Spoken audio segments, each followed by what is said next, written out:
En el día de hoy tenemos un invitado especial, que es nuestro querido hermano Jaume Llenas, junto a su esposa Puri. Ellos vienen desde las tierras lejanas de Premià de Mar, así que agradecemos mucho el esfuerzo de venir hasta aquí. Y además somos conocedores de la agenda tan apretada que tienen. Jaume, bueno, yo no soy bueno en formalismos y estas cosas, pero aún así un mínimo de formalismo hay que tener. Entonces decimos que Jaume ha sido secretario de la Alianza Evangélica durante muchos años y ahora está sirviendo en grupos bíblicos. Bueno, toda la asociación GBU, GBG, todo está pues ayudando y a ser, bueno, ¿cuál es el título oficial? ¿Asesor? No. Coordinador, eso, me faltaba la palabra, coordinador de GBG en España, así que algunos de vosotros estáis atendiendo algunas conferencias y participáis de los encuentros, así que gracias por todo el trabajo que estáis haciendo. Y además pues están con su iglesia allí en el Masnou, una iglesia relativamente joven, pero que sigue avanzando y damos las gracias a Dios por ello. Nos centramos ahora, os animo a que busquéis Efesios capítulo 6. Sabemos que ya estamos llegando al final de esta carta, después de todo el año. La semana pasada hicimos este salto adelante, por no haber podido cuadrar del todo bien el calendario. Empezamos a ver todo lo que tenía que ver con la batalla espiritual y cómo el Señor nos fortalece y nos da poder en ella. Pero hoy volvemos a los versículos 5 al 9, Efesios 6, del 5 al 9, donde vamos a acabar de ver las instrucciones que en este caso el apóstol da a siervos, a amos, lo que podríamos nosotros hoy aplicar al contexto laboral. Así que vamos a centrarnos ahora en Efesios 6, 5 al 9. Jaume, ¿prefieres que lo lea ahora o tú lo irás? ¿Lo leemos? De acuerdo. Efesios 6, versículos del 5 al 9, dice lo siguiente. Siervos, obedeced a vuestros amos en la tierra con temor y temblor, con la sinceridad de vuestro corazón como a Cristo, no para ser vistos como los que quieren agradar a los hombres, sino como siervos de Cristo, haciendo de corazón la voluntad de Dios. Servid de buena voluntad como al Señor y no a los hombres, sabiendo que cualquier cosa buena que cada uno haga, esto recibirá del Señor, sea siervo o sea libre. Y vosotros, amos, haced lo mismo con ellos y dejad las amenazas, sabiendo que el Señor de ellos y de vosotros está en los cielos y que para Él no hay acepción de personas.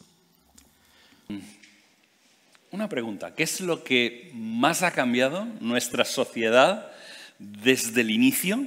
¿Qué es el poder transformador más grande que ha entrado en el universo, ¿no? ¿Qué ha producido realmente transformación en las estructuras del mundo?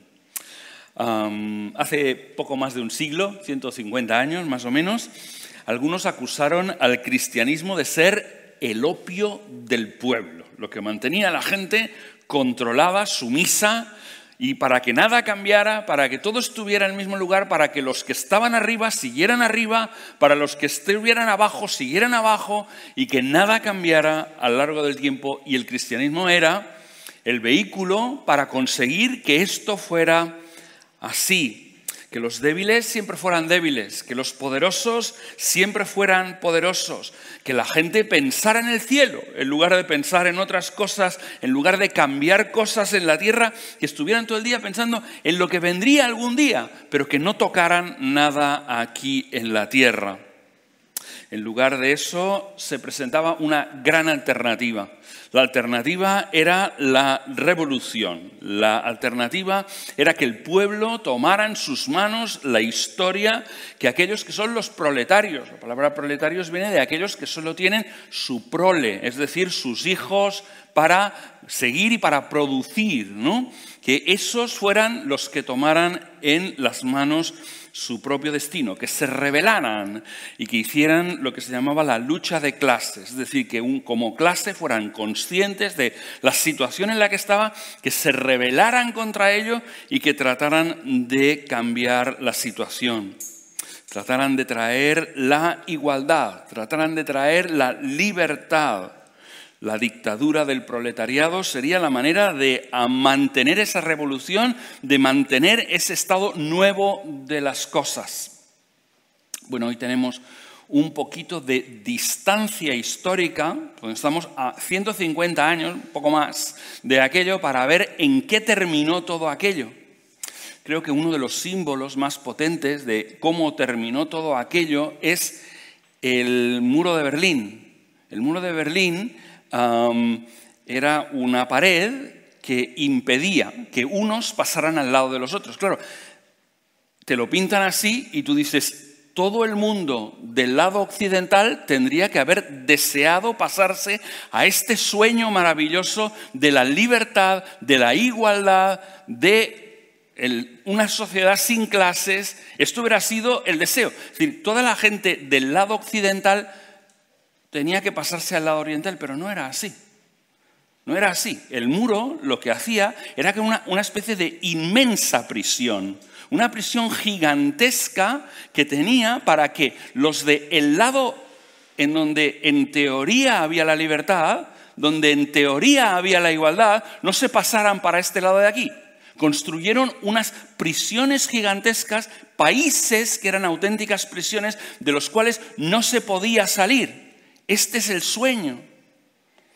¿Cuál es la otra alternativa? 2020 apareció uno de los libros de uno de los historiadores seculares británico más conocidos del siglo XXI. Él se llama Tom Holland, ¿no?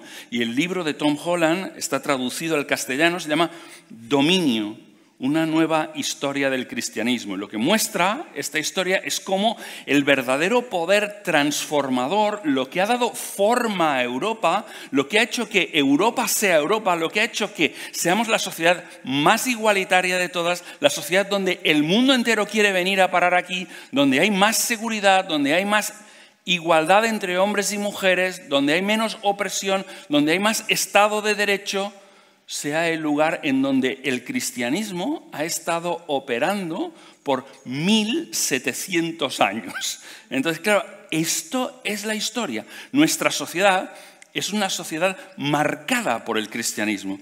Incluso los no cristianos de nuestra sociedad, ellos no se dan cuenta, pero sus valores son valores cristianos, son ateos que vienen del cristianismo, son agnósticos que vienen del cristianismo, y los valores que sostienen han sido marcados por el cristianismo a lo largo de la historia. Les he recomendado un libro de un historiador no cristiano, Tom Holland, Dominio. Ahora os recomiendo uno de un autor cristiano, muy bueno. Acaba de salir el libro hace muy poquito. Se llama El aire que respiramos. El aire que respiramos es de Glenn Scrivener. Y lo que marca es esto. Lo que nos marca es cómo los occidentales hemos llegado a la idea de la libertad. Cómo los occidentales hemos llegado a la idea de la compasión. Cómo los occidentales hemos llegado a la idea de la igualdad entre personas, entre una sociedad tan igualitaria como la nuestra, con todos sus defectos, ¿eh? Esto no es el cielo, esto no es el reino de Dios, pero cómo hemos llegado hasta aquí y cuál es el papel que ha tenido el cristianismo en ellos. Qué curioso, que el movimiento, el cristianismo, es un movimiento que enseña constantemente una sola cosa. Nosotros somos el movimiento de la sumisión. Somos el movimiento del someteos. Someteos los unos a los otros. Este es el mandamiento central que encontráis en el capítulo 5 y en el versículo 21. La clave de las nuevas relaciones sociales que establece el cristianismo viene marcado por ese concepto central en el 5:21 del someteos los unos a los otros. Luego va a hablar de las relaciones esposo-esposa. Luego va a hablar de las relaciones padres e hijos, luego va a hablar de las relaciones amos y esclavos, luego en otro pasaje, no aquí, pero en otro pasaje va a hablar de las relaciones de los ciudadanos con el Estado, y siempre el mismo criterio es someteos. Y tú dices, madre mía, un movimiento que incita a someterse es el movimiento que ha conseguido la transformación más brutal que ha habido, la transformación que todas las otras culturas desean realmente. Todo el mundo desea realmente ser y llegar a tener lo que tenemos nosotros en Europa. Curioso es lo que dice, pero también lo curioso es lo que no dice. Normalmente nosotros pensamos que las cosas cambian a través de revoluciones. Y sin embargo, las revoluciones lo único que generan es dolor, muerte, y lo que generan al final es que hay que volver atrás de esas revoluciones. Pensad, por ejemplo, en la Revolución Francesa. ¿Qué es lo que consiguió? ¿Consiguió la libertad? No, consiguió cortar cabezas. Y la gente, después de eso, lo que quiso es volver para atrás, volver a las situaciones anteriores. En cambio, el cristianismo lo que propone es una evolución. Lo que propone es que vayamos tomándonos en serio qué es el cristianismo, y cuando nos lo tomamos en serio, resulta que lo que sucede es que las cosas se vuelven imposibles. El cristianismo ha acabado con la esclavitud, por lo menos históricamente, 2 veces. Acabó con ella en el Imperio Romano y acabó con ella después en el siglo XVIII, cuando volvió a reinstaurarse. Entonces, ¿cómo terminó con ella? ¿Fue una revolución de los esclavos lo que terminó con la esclavitud? De ninguna manera. No fue así como terminó. En ninguna de las 2 veces que se ha tenido que terminar con la esclavitud, jamás ha sido por una revolución, sino que ha sido por hacer imposible. El cristianismo ha hecho imposible que continúe la esclavitud entre nosotros. ¿Cómo? Si aquí te dice, sois hermanos, el esclavo y tú, amo, sois hermanos. Y además os digo otra cosa, tenéis los dos un dueño, además. No sois el uno dueño del otro, sino que tenéis entre los dos un dueño por encima de vosotros. Esto acabó. Era imposible continuar que tú fueras el amo, el dueño, el propietario de otra persona, cuando los dos estabais sometidos a un único dueño que no estaba aquí entre vosotros, sino que era superior a todos vosotros. No perdamos la perspectiva. La esclavitud aún existe. La esclavitud aún existe. Mientras nosotros estamos aquí ahora escuchando la palabra de Dios, en este país la esclavitud aún existe. Somos uno de los países en donde tenemos más mujeres traídas por tráfico de personas para ejercer la esclavitud en prestaciones sexuales en este país. Somos el país de Europa que tiene por número de habitantes más personas prostituidas de Europa. Tenemos entre 320.000 y 340.000 mujeres prostituidas en España. No es prostitución deseada, no es prostitución deseada. El 95% son gente traficada, ¿vale? Que están ejerciendo la prostitución en nuestro país. Tenemos el cacao que comemos, el chocolate que comemos. No es dulce, es amargo el chocolate. No, el mío es dulce, me lo como del de leche o del blanco. No, es muy amargo porque está cultivado en las plantaciones del oeste de África por niños esclavos. Es amargo. Tienes que mirar muy bien el chocolate que consumes y mirar muy bien si tiene un sello de comercio justo. Porque si no tiene el sello de comercio justo, estás fomentando con tus hábitos de consumo la esclavitud de niños en el oeste de África. Esto no saldrá en los periódicos, pero os aseguro que esto existe en las granjas del oeste de África. Tenemos que procurar tener hábitos de consumo que con nuestra manera de proceder no fomenten la esclavitud. La esclavitud era una realidad muy potente cuando este texto de Efesios capítulo 6 fue escrito. Y quisiera haceros una reflexión para que no vayamos demasiado rápido al coger este texto. Podemos coger el texto y trasladarlo automáticamente a nuestras relaciones empleadores-empleados. No, el texto está escrito específicamente para las relaciones entre los dueños, los propietarios y los esclavos, ¿vale? Entonces, nuestra relación, un trabajador de hoy y su empleador no tienen esta relación, es distinta. Por lo tanto, seamos lentos. Aquí hay principios que nosotros podemos aplicar. Hay principios buenos para nuestra situación laboral de hoy en día, pero no podemos hacer una traducción directa, sino tenemos que hacer una traducción pensando, ¿qué quería decir para un esclavo en aquel tiempo? ¿Qué significaba para un amo en aquel tiempo? Y a partir de comprender lo que significaba para ellos en aquel tiempo, pensar, y en el día de hoy, para nosotros, en nuestras relaciones laborales, ¿qué es lo que hay de allí, de aquella situación que pasaba, que se puede aplicar también a nuestro tiempo? ¿Cuál es el significado real del texto? ¿Qué significaba para los primeros lectores? Mirad, la esclavitud en tiempos de Pablo era el modo en el que vivía más de la mitad de la población de aquel tiempo. Más de la mitad de la población del Imperio Romano eran esclavos. Y no penséis en un trabajador, no penséis en una persona que sirve en el día de hoy. Un esclavo no era un ser humano, un esclavo no era una persona, un esclavo era un objeto, un esclavo era una propiedad, por decirlo así, cualquier cosa que uno podía poseer era un esclavo, una cosa, pero nunca una persona. Tener en cuenta, esto nos ayudará a ver lo revolucionario que era la enseñanza de Pablo en aquel tiempo. Dios iguala a los esclavos y a sus dueños aquí en la tierra. Ambos eran iguales en el interior de la iglesia. ¿Entendés lo que significaba? Que un propietario, que un amo, que una persona que tenía todos los derechos, era igual que un objeto. Era igual que un objeto. Aquel objeto lo podía hacer lo que quería con él, podía matarle. Nadie le pediría cuentas si mataba a un esclavo. Era una propiedad. Si no lo mataba, era por lo mismo que no mataba al buey, porque el buey le ayudaba a arar el campo, por eso no mataba al buey, por eso no mataba al esclavo, porque el esclavo era una cosa, pero le era útil a él.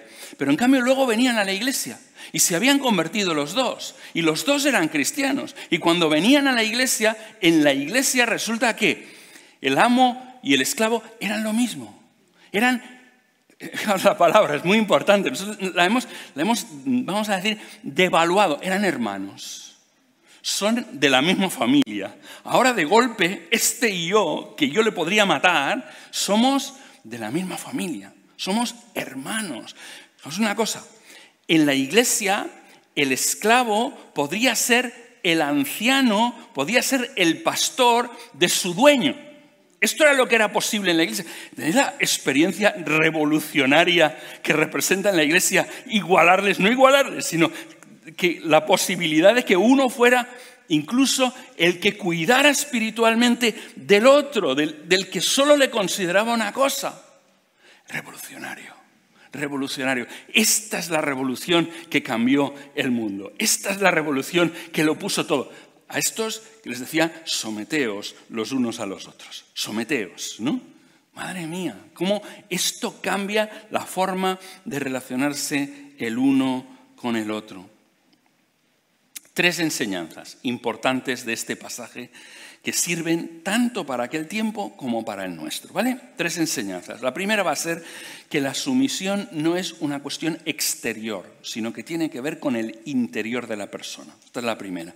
La sumisión es una característica interior. La segunda es que los esclavos cristianos eran esclavos de Dios y no de los hombres. Esclavo de Dios, no esclavo de los hombres. Y la tercera cosa es que ellos y nosotros, los amos, los esclavos, tenían que buscar aquellas recompensas que nadie te puede quitar. Buscar recompensas que nadie te puede quitar. Vamos con la primera.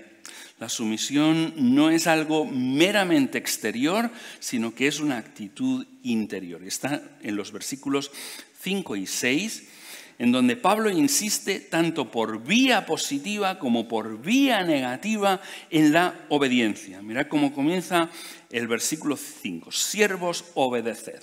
Siervos, obedeced a vuestros amos en la tierra. Insiste en la obediencia, insiste en la sumisión de los esclavos cristianos. Mirad qué cosas añade. Dice, hacedlo con temor y temblor, con la sinceridad de vuestro corazón, no para ser vistos como los que quieren agradar a los hombres, haciendo de corazón la voluntad de Dios, no exteriormente, sino interiormente, de corazón la voluntad de Dios. Estas 4 expresiones nos hablan de actitud. Nos hablan de una actitud que está implantada en el interior. No represento una obra de teatro. No lo hago para ser visto. No lo hago para que los otros lo vean. Es una actitud interior. Aunque algunas veces podemos malinterpretar alguna de estas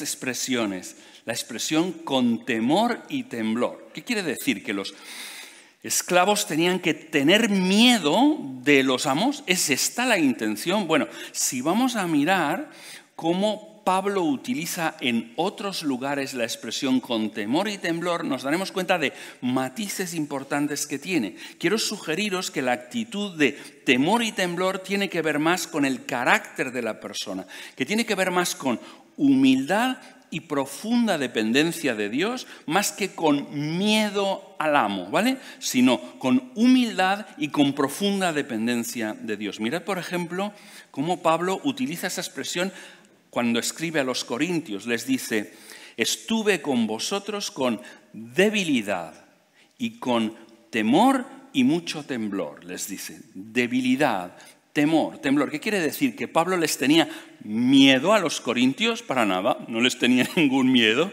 pero sí que se sentía en humildad, en debilidad, en dependencia de Dios, para haceros bien, para ministraros bien. Siento temor y temblor, siento profundo respeto, ¿no? Otra expresión en Filipenses capítulo 2, en los versículos 12 y 13. Así que, amados míos, tal como siempre habéis obedecido, no solo en mi presencia, sino ahora mucho más en mi ausencia, ocupaos de vuestra salvación con temor y temblor, porque Dios es quien obra en vosotros tanto el querer como el hacer para su beneplácito. ¿Quiere decir que hay que tenerle miedo a Dios? No, esto no es el tipo de relación que Dios quiere que nosotros tengamos con Él, pero sí que nos acerquemos a Dios con profunda humildad, con profunda dependencia de Dios. Esto es como tenemos que nosotros practicar la obediencia en nuestros lugares de trabajo, con humildad, carácter cristiano, marcado por eso, profunda dependencia de Dios y así estar en nuestros lugares de trabajo. La obediencia debe ser el resultado visible, el resultado exterior de la sinceridad que hay en el interior del corazón. Sinceridad, integridad, nos habla de un corazón que no tiene dobles intenciones, que no tiene una cara aquí y otra allí. Cuando está delante del jefe, sí señor, cuando se va para atrás, a cada uno a lo suyo, ¿vale? Esta no es la actitud que tiene un cristiano. Un cristiano es alguien que no tiene la lealtad dividida, sino que tiene una sola lealtad. Y la lealtad, perdonad, no es hacia el jefe. La lealtad no es hacia el jefe. Es una lealtad superior a aquella. Es la lealtad que uno tiene hacia su Señor, porque uno sirve a su Señor en último término, ¿no? Pero eso nos permite también entrar dentro de un territorio en esa sinceridad del corazón que tiene que ver con la generosidad. Cuando uno sirve al Señor, sirve con generosidad. No vas a escatimarle al Señor, ¿vale? No vas a ir ahí a ver qué es lo mínimo que puedo darte, ¿no? ¿Qué es lo mínimo para que no me eches, ¿no? Esto sería la mentalidad con la que mucha gente trabaja en el día de hoy. ¿Qué es lo mínimo que puedo hacer para que no me despidas de mi lugar de trabajo? No, el criterio del cristiano es generosidad en el servicio. ¿Cómo me puedo anticipar? ¿Cómo puedo hacerlo mejor? ¿Qué puedo hacerlo mejor para mi empresa, para mi empresario? ¿Cómo puedo servirle de la mejor manera posible? Y si él no me paga con lo mismo, da igual. No lo hago por él, no lo hago por él. Sirvo al Señor y el Señor siempre merece lo mejor de nosotros. No voy a entregar lo mínimo. Esto sirve para el estudiante de secundaria, esto sirve para el estudiante universitario, esto sirve para el trabajador. Hasta el último día, mientras es trabajador, está trabajando en un lugar pagado, estás haciendo un voluntariado, sirve para todo. Trabajas con generosidad, porque tú sabes que en último término estás trabajando no para ti, no estás trabajando para los demás, estás trabajando para Dios y por lo tanto das lo mejor de ti, lo mejor de ti. ¿Sabes una cosa? Cuando tú das lo mejor de ti, tú floreces como persona. Tú floreces como persona, porque nosotros no estamos para florecer como personas solo en un área concreta, solo en la iglesia, solo en la espiritualidad, solo en la familia. Estamos para florecer como personas enteras, totales. Y una gran parte de lo mejor que daremos en la vida podemos darlo en nuestros lugares de trabajo. Y podemos hacer que nuestros lugares de trabajo sean lugares en donde haya cambio y transformación, porque nosotros estamos ahí. No solo estamos produciendo dinero para el empresario, estamos transformando la sociedad a través del mecanismo que es, a través de la herramienta que es mi lugar de trabajo. Así es lo que Dios nos ha permitido. Cuando uno produce generosamente, no tacañamente, no el mínimo para que no me despidan, sino cuando uno produce generosamente, uno florece como persona, desarrolla todo su potencial y acaba produciendo productos y servicios excelentes. Porque sirve con sinceridad. El cristiano no trabaja solo cuando es visto. No trabaja para el ojo del empresario, no trabaja ni siquiera para agradar al amo, hace todo lo mejor que puede para su amo, porque eso es la mejor manera de producir lo mejor para Dios. No trabaja para recompensas terrenales. El salario no es lo mejor de lo que le pagan. El salario es solo una pequeña parte de lo que es su remuneración. El esclavo cristiano, por eso, no debería necesitar supervisores. No debería necesitar supervisores. No debería necesitar alguien todo el día ahí pegado porque el día que se despista el jefe, tú ya no trabajas, ¿no? ¿Cuánto cambia, no? En los lugares cuando... No sé si lo habéis visto. Estoy hablando de algo que me parece que es muy realista, que es aquello de que el empresario se da vuelta o este día hoy no viene... Y ahí no pega golpe nadie, no trabaja nadie en esa empresa. ¿Entendéis? O sea, esta es la actitud con la que mucha gente... ¿Sabéis cuál es el sueño de los españoles? Estamos viviendo la época del sueño de los españoles. El sueño de los españoles, el milagro secular. ¿Sabéis cuál es el milagro secular? Que me toque la lotería y dejar de trabajar. Esto es con lo que está soñando una sociedad entera, que me toque la lotería y dejar de trabajar. ¿Es esto lo que realmente el Señor pone delante de nosotros? Mirad, hay un principio en la gestión empresarial que lo enseñan en los centros de formación para empresarios, que es esta. No vas a obtener lo que tú deseas, sino vas a obtener lo que tú inspeccionas. ¿Sí? Esto es lo que les enseñan a los empresarios. No vas a obtener lo que deseas, sino vas a obtener lo que inspeccionas. La palabra, hay una frase inglesa que suena mejor, ¿vale? Para los que pilléis el inglés, dice, you must inspect what you expect, ¿vale? Tienes que inspeccionar lo que esperas que suceda, ¿vale? Porque en el momento en que tú dejas de inspeccionarlo, deja de suceder. Esto es lo que les dicen a los jefes. ¿Funcionas así? ¿Funcionas así? O sea que cuando el jefe no ve, se despistó todo, tú tienes alguien que te ve todo el día.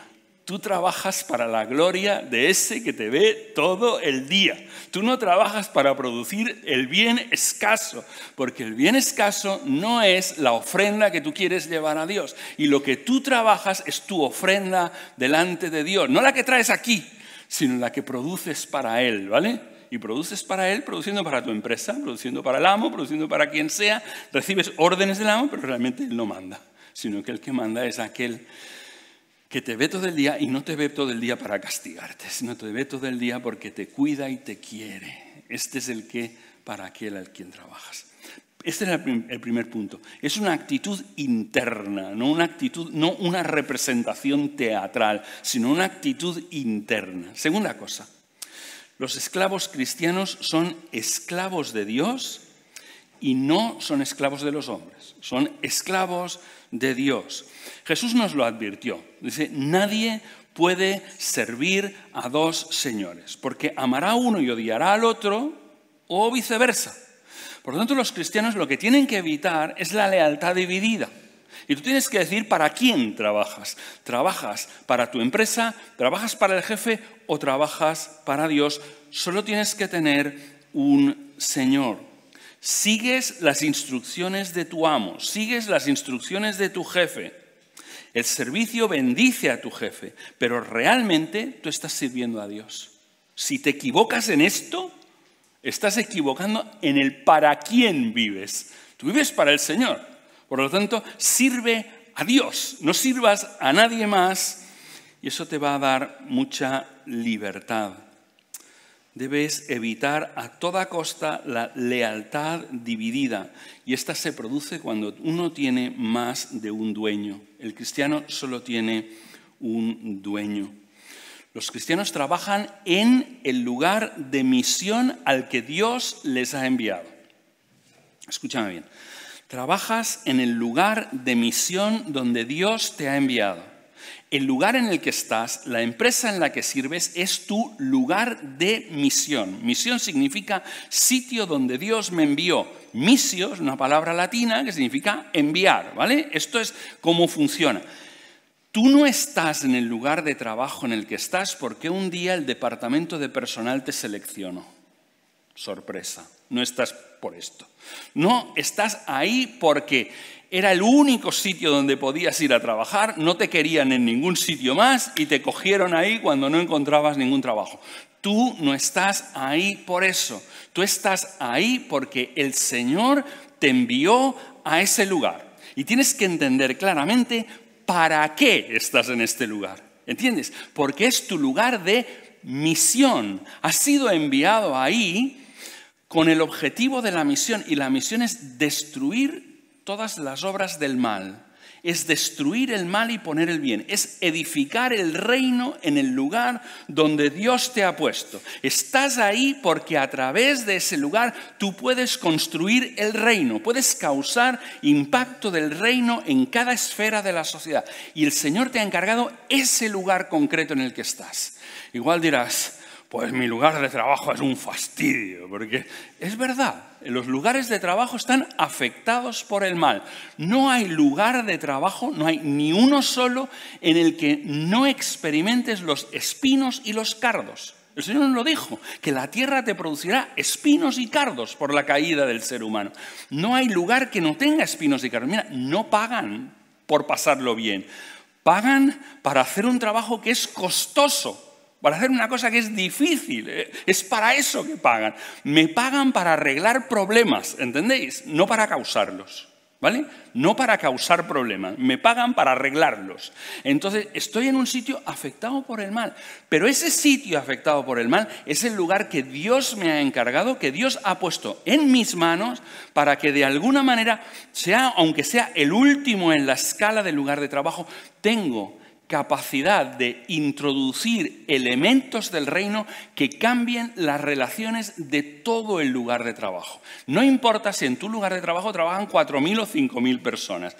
Tú puedes ser el último que ha entrado y tienes herramientas en las manos para cambiar la cultura de ese lugar, por lo menos en el entorno en el que estás, en el sitio en el que estás, tienes la capacidad de cambiar la cultura del lugar de trabajo. Y esto produce cambios para el reino. Mucha gente carece de esa perspectiva eterna que les permite conectar el trabajo diario con la tarea que Dios quiere que sea hecha para cumplir los propósitos de Dios en la tierra. Vivimos en una realidad caída. Vivimos en una realidad caída, pero no vivimos en una realidad sin propósito. El hecho de que estés ahí, en el sitio donde estás, tiene propósito. Tiene propósito. Estás ahí para algo y tienes que descubrirlo. Sabes que se dice que hay 2 días muy importantes en tu vida, ¿no? El primer día importante de tu vida es el día que naciste. Y el segundo día más importante de tu vida es el día que supiste por qué. ¿Vale? El día que supiste para qué naciste. Y naciste para causar un impacto del reino en el sitio donde estás.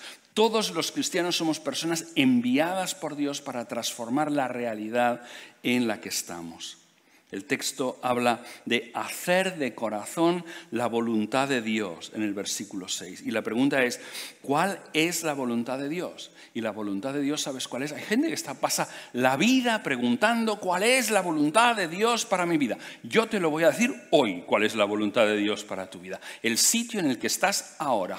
El sitio en el que estás ahora, tu sitio de trabajo, si estás jubilado, si eres estudiante de instituto, en el instituto, este es el sitio donde estás ahora. Esta es la voluntad de Dios para tu vida. El trabajo que estás haciendo, dónde lo estás haciendo, con las personas que lo estás haciendo, bajo las circunstancias y condiciones en las que tienes que trabajar. Esa es la elección de Dios para tu vida hoy. Esto es lo que Dios ha escogido para ti en este momento. Y tú tienes que responder en ese lugar. Es el lugar de misión que Dios te ha encargado a ti. ¿Es lícito tratar de cambiarlo? ¿Puedo tratar de cambiar, de ir a otro sitio? Respuesta. Si Dios te llevó allí, tienes que esperar a que Él te diga que tu tiempo ahí ha terminado. Yo he ido cambiando de lugares de trabajo. He ido cambiando lugares de trabajo, lugares de ministerio. He tenido trabajos seculares, he tenido trabajos pagados por la iglesia, he tenido de todo. Sí llega el tiempo donde hay momentos de cambiar. Hay momentos donde Dios te dice, ya prou, hasta aquí llegó esto. No sigas aquí. Lo que tú podías hacer aquí ya ha terminado. Ahora quiero que te vayas a otro sitio. Entonces, es lícito, pero tiene que ser el mismo que te encargó este trabajo, el mismo que te diga que ahora tienes que estar en ese otro lugar. ¿Entiendes? No puedes irte tú porque allí pagan más. No puedes irte tú allí porque esto no es el criterio, si pagan más o pagan menos. Esto no es el criterio. El criterio es si Dios que te envió aquí ahora te envía a otro lugar. Oye, que está mejor pagado. Mejor que mejor, ¿eh? No hay nada de malo en que esté mejor pagado. Pero ese no es el criterio. El criterio no es que aquí me estén fastidiando. Este tampoco es el criterio. El criterio es, Señor, ¿dónde quieras que sirva tú? ¿Dónde me llevas tú para servir en el futuro?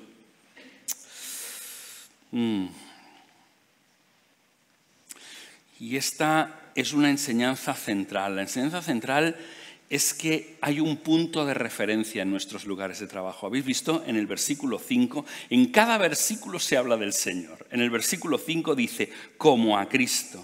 En el versículo 6 dice, sino como siervos de Cristo, haciendo de corazón la voluntad de Dios. En el 7 dice, como al Señor. En el 8 dice, esto recibirá del Señor. O sea, el punto de referencia no es otro. El punto de referencia no es cuánto me pagan, no es si estoy bien. No. El punto de referencia es el Señor. Y eso es una enseñanza clave del cristianismo.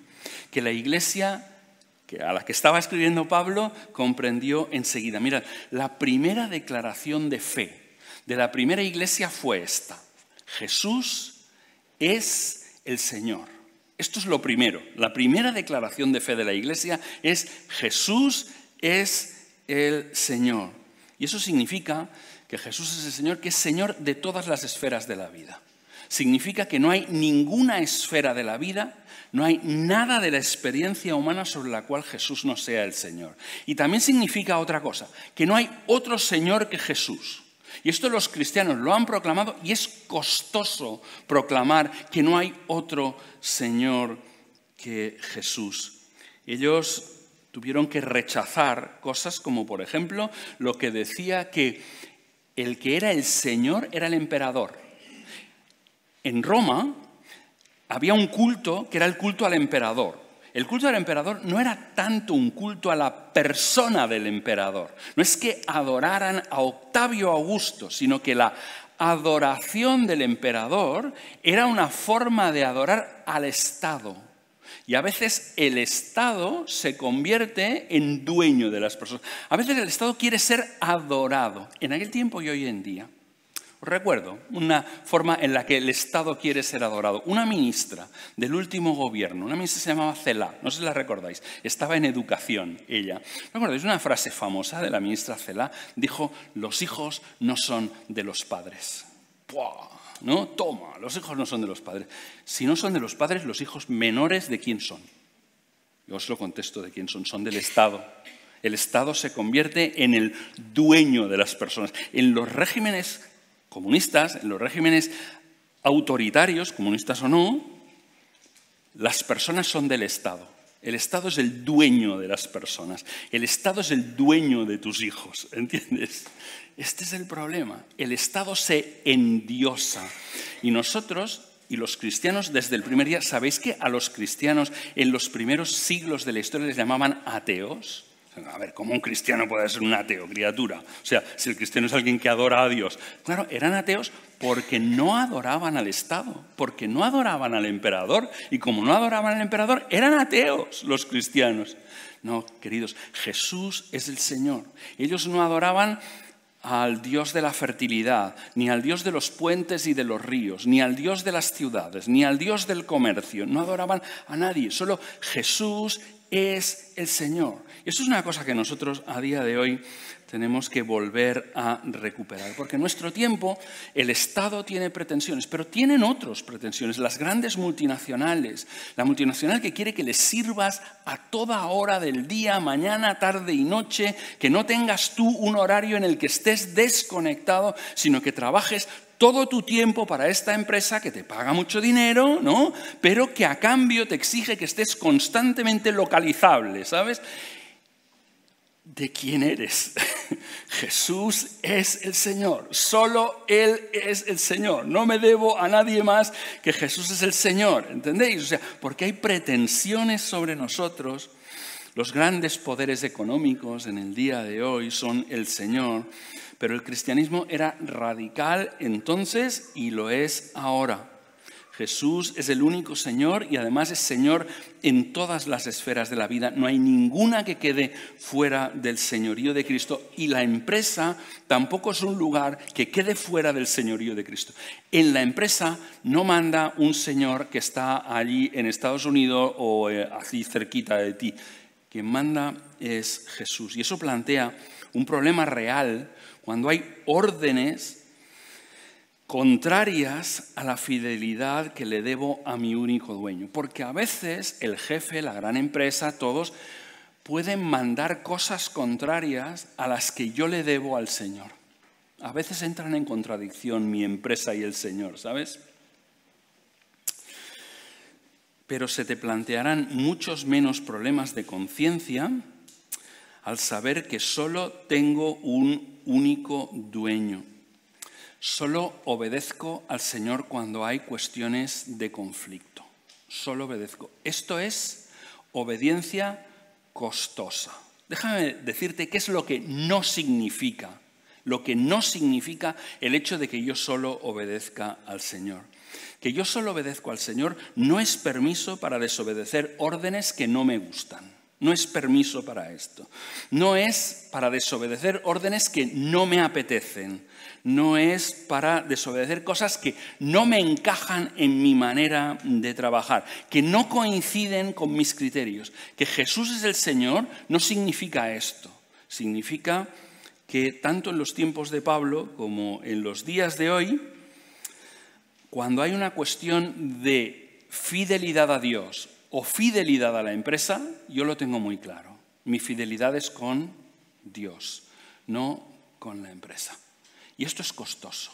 Era costoso para estos esclavos. Imagínate que un esclavo, que era una propiedad nada más, le decía a su amo, a su dueño, no quiero, esto no lo voy a hacer. Esto le podía costar la vida, le podía costar. No podía costar, la vida le podía costar a aquella persona. A nosotros en el día de hoy nos puede costar que nos echen de la empresa.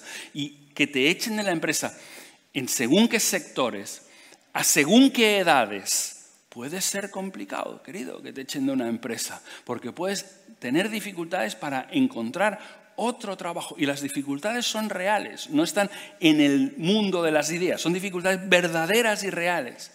Pero tienes que entender una cosa, Jesús es el Señor. Y Jesús es el Señor significa que si tú por fidelidad al Señor, por honrar al Señor, para su gloria, dices, esto no lo voy a hacer, esto no lo voy a hacer. Ese mismo Jesús que es el Señor, es Señor del mundo económico. Tiene la capacidad también de volverte a dar un empleo. Tiene la capacidad de volverte a poner incluso en un lugar mejor que el que estabas en el día de hoy. Esto es confiar en el Señor. Esto es que Jesús es el Señor en todas las áreas de tu vida. Voy con el tercero, voy con el último. Buscar aquellas recompensas que nadie nos puede quitar. El versículo 8 nos habla de la motivación por la cual trabajamos. Mira, los esclavos trabajaban sin salario. Lo único que obtenían era la comida mínima necesaria para seguir vivos y seguir produciendo. A muchos de ellos les sonará extraño que alguien en el día de hoy tenga una motivación distinta que el salario. Uno solo trabaja para el salario y nada más, ¿verdad? Sed imaginativos, trabajad para más del salario. Pensad que además del salario hay otras cosas. He visto gente renunciar a empresas donde ganaban más para ir a otros lugares donde ganaban menos porque lo que obtenían a nivel personal de ese lugar era mucho mejor que no el simple salario. Otros, en cambio, lo que buscan es realización personal. Y la realización personal está bien también, pero hay más que la realización personal. El Señor está pensando en otra motivación para el trabajo, que aparece ahí en ese versículo. Dice, cualquier cosa buena que cada uno haga, esto recibirá del jefe. No, dice, esto recibirá del Señor. Trabaja para un salario, trabaja para una realización personal que nadie puede quitarte. No trabajes para ascender, no trabajes para ser alguien, no trabajes para que tu trabajo te dé identidad, no trabajes para algo que da prestigio, no trabajes para algo que da poder, no trabajes porque, ¿sabes una cosa? Alguien algún día te va a desposeer de todo esto. Alguien algún día te va a desposeer. ¿Será el paro quien te va a desposeer de ello? ¿Será la jubilación? Algún día hay gente que está tan pegado a su título que no sería nadie sin ese título que tiene, que no sería nadie sin esas letras grandes que ponen debajo de su nombre. Tú eres más que tus éxitos laborales. Tú eres más que tus fracasos laborales. Porque a veces hay fracasos laborales también. No todo sale bien en el mundo del trabajo. A veces has trabajado muy bien y aquella operación de la cual dependía todo, no sale aquella operación. Pero tú eres más. Trabaja para cosas que nadie te puede quitar. Porque aquí todo lo que te pueden quitar, algún día te lo quitarán. Te lo digo que algún día alguien... A veces no es que no hayas trabajado bien, es que has trabajado bien, pero... Trabajas para una multinacional y aquel señor que vive en Seattle, entonces decide, sobran 3.000 puestos de trabajo en Europa. Y no quitan a los 3.000 peores, quitan a 3.000, querido, quitan a 3.000. No, esas órdenes no tienen rostro, no tienen absolutamente nada esas órdenes. Todo lo que puedas llegar a perder lo perderás un día. Trabaja para cosas que no puedes perder. Trabaja para esto, cualquier cosa buena que cada uno haga, el jefe te lo pagará, no. Cualquier cosa que cada uno haga, cualquier cosa buena que cada uno haga, eso recibirá del Señor. Nadie puede quitarte la recompensa que viene del Señor. Esta es presente y eterna, aquí y allí. Trabaja pendiente de lo que Él puede darte. El mundo... Las expectativas de un esclavo eran realmente reducidas en aquel tiempo. ¿Sabes? Casi nunca saldría de la hacienda del dueño, ya no de la ciudad. Igual vivía al lado de una ciudad y no la había visitado nunca, porque los dueños solo dejaban ir a la ciudad a aquellos esclavos en los que confiaban mucho. ¿Por qué? Porque si un esclavo podía escapársele, ¿entiendes? O sea, la realidad de los esclavos que se escapaban era normal. Por lo tanto, la mayoría de gente, ¿te imaginas no haber salido en toda tu vida de la hacienda del dueño, trabajar de la mañana hasta la noche permanentemente? Y Pablo aquí les habla de recompensas. ¿Y sabes lo más enorme? Es que habla de las mismas recompensas para amos que para esclavos. Los 3 primeros capítulos de Efesios, los que vosotros ya habéis estudiado, les explicaban a aquel esclavo que no poseía nada, que ni siquiera poseía su vida, que Dios le escogió antes de que el mundo fuera creado. Sí, tú fuiste escogido antes de que el mundo fuera creado. Que Jesús fue enviado por el Padre para pagar por los pecados del esclavo también. Que ahora Él tiene las mismas esperanzas, las mismas promesas que tenía el pueblo judío y que son las mismas promesas, las mismas esperanzas que tiene el amo y el dueño. No hay distinción entre el uno y el otro. Los dos tienen lo mismo. El que tenía la vida en las manos del otro y el que no tenía nada, tenían las mismas esperanzas. ¿Entendéis por qué era atractivo el cristianismo? ¿Por qué tanta gente se convertía en el Imperio Romano?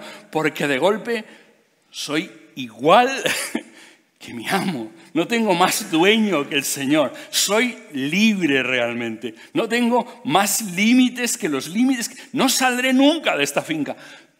Pero tengo esperanza, tengo una enorme esperanza.